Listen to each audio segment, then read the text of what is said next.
What if the biggest obstacle standing between you and the life you want is sitting right behind your eyes? Right now, a biological survival mechanism is actively working to sabotage your goals. It does not care about your ambitions, your bank account, or your potential. It prioritizes keeping you safe, comfortable, and invisible. Think about the last time you promised yourself you were going to wake up early, start that business, or get in shape. The idea felt exciting, but the moment you actually tried to move, a wave of incredibly persuasive excuses arrived. Maybe tomorrow. I'm too tired. That resistance isn't a personality flaw. It is an evolutionary trap. Your mind is misinterpreting your ambition as a biological threat. Interrupting this cycle is the point where you stop being controlled by your brain's fear response and start commanding it to work for you. For hundreds of thousands of years, humans survived by following a simple rule: stay in the cave, conserve your energy.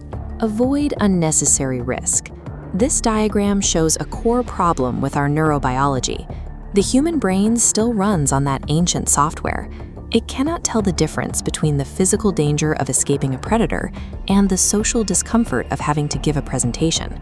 So when you think about working on a complex project, your brain instantly calculates the cognitive caloric cost. It sees the effort required, registers it as pain, and immediately looks for the path of least resistance. To force you down that easy path, it deploys subtle chemical signals.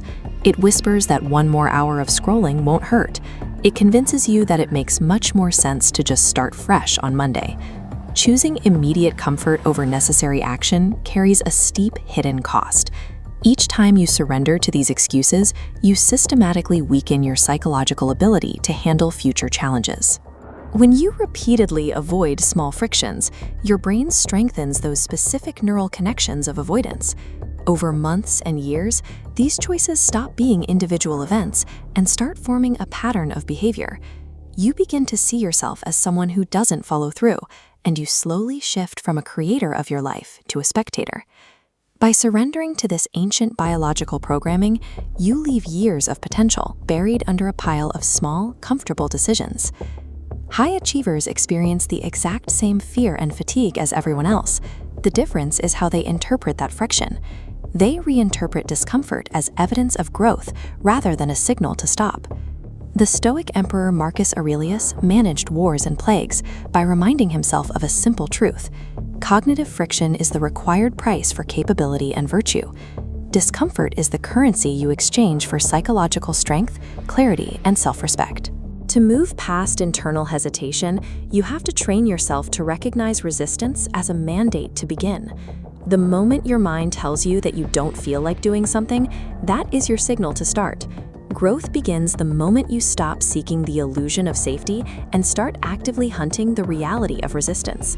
Most people wait to feel motivated before they take action, but human behavior shows the opposite. Movement creates the momentum required to generate motivation. This graphic illustrates the micro window between your impulse to act and your brain's excuse-making. The rule is rigid. When the alarm goes off or the task sits in front of you, count down. 3, 2, 1, move. Act before overthinking begins. To master this, you need to introduce one mandatory, non-negotiable psychological microshock to your system every single day.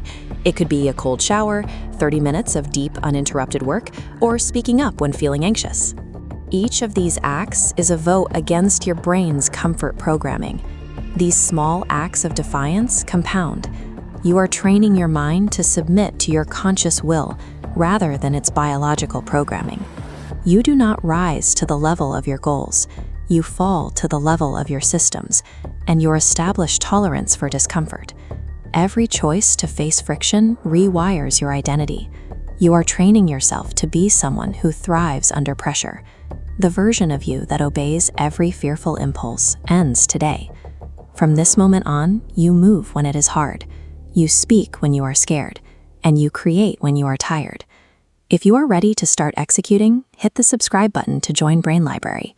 Drop the phrase, "I'm becoming the machine" in the comments below, and then go do the hard thing. Your future self is watching. You have spent long enough being protected by your own mind. Taking active leadership over it is the only way to the life you actually want.